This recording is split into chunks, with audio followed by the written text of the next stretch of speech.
आज मैंने एक गुजर नाले के साथ अभी शाम को मैं उनकी रसूमात जो मसीह बरादरी से थे उसमें मैं शिरकत करके आया हूँ कि एक बूढ़ा आदमी था, वहाँ पर वो नाला बन रहा है और नाला बनने के लिए कोई सेफ्टी मेजर्स नहीं है और उसमें डूब गया।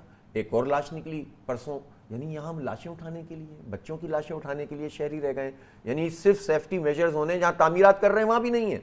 तो फिर आप ये बताएं कि क्या करेंगे। फिर एक और बात ये है, नालों की सफाई के लिए सिर्फ इस मॉनसून के लिए 66 करोड़ रुपए की टेंडरिंग हुई है। ये मुर्तज़ा वहाब साहब जो आकर सड़कों के ऊपर फोटो जो शूट करते हैं, मैं इनसे पूछना चाहता हूं कि भाई ये 66 करोड़ रुपए के टेंडर कहां गए? 64 छोटे नाले इसमें साफ होने थे और आर्टरी साफ होनी थी और बड़े नालों की सफाई करनी थी। 66 करोड़ तो एक रकम होती है। मगर ये 64-66 करोड़ तो साफ हो गए, नाले साफ नहीं हुए। साफ हो गए और ये इसी तरह से साफ हो गए जिस तरह 1.2 अरब रुपए पूरे साल में रखे गए थे इस काम के लिए। 66 अलग हैं और जो पीडीए में यहां पर एक काम करता है उसका बजट अलग अरबों रुपए का है। तो भाई ये जा कहां रहा है?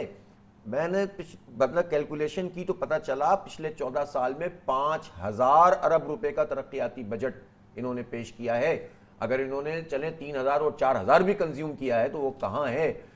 14 साल के बाद 240 बसों का इन्होंने शोर मचाया, करोड़ों रुपए के इश्तिहारात दिए, उसमें से 30 बसें आई, चली, 4 खराब हो गई, बारिश हुई, बंद कर दी। इन नालायकों को यह नहीं पता कि आपने उसका पायदान इतना नीचे किया हुआ, ये कराची में चला रहे थे या पेरिस में चला रहे थे। इनको ये नहीं पता, ये इंपोर्ट कर रहे थे और उसके नतीजे में बसें इनको बंद करनी पड़ी हैं। 6 साल से ऑरेंज लाइन इन्होंने नहीं बनाई। आप बताएं कराची के लोगों की किस्मत में धक्के, हमारी बच्चियां, हमारी औरतें इस वक्त जो है वो चिंची रिक्शों के ऊपर धक्के खा रही हैं। इनके लिए ट्रांसपोर्ट का कोई निजाम अवेलेबल नहीं है। एमएनए फंड से और झंडे लगा लगा कर पीपल्स पार्टी के लोगों ने अभी कारपेटिंग की, 30 जून का बजट कंज्यूम तो किया। ये क्या इन बारिशों में निकासी आपका क्या निज़ाम था? फिर ये डीएचए का इलाका है, ये तो तबाही, पूरा इलाका एक विनित शहर नज़र आ रहा था। दूसरे जो इलाके थे वहाँ पर भी निकासी आब नाम की चीज़ तो उस तरह से कोई नजर नहीं। दो बातें हैं, एक तो ये कि नालों की सफाई नहीं की, नंबर 1। नंबर 2, सीवरेज का निज़ाम दुरुस्त नहीं बनाया है। S3 प्रोजेक्ट 12-13 साल से चल रहा है। ट्रीटमेंट प्लांट में ये पूरा कंड्यूट बना के इनको डालना है, फिर उसके बाद साफ करके उसको समंदर में फेंकना है, वो काम नहीं हुआ। वाटर एंड सीवरेज बोर्ड पर इनका कब्जा है, पहले एमक्यूएम का कब्जा था, पीपल्स पार्टी का कब्जा है।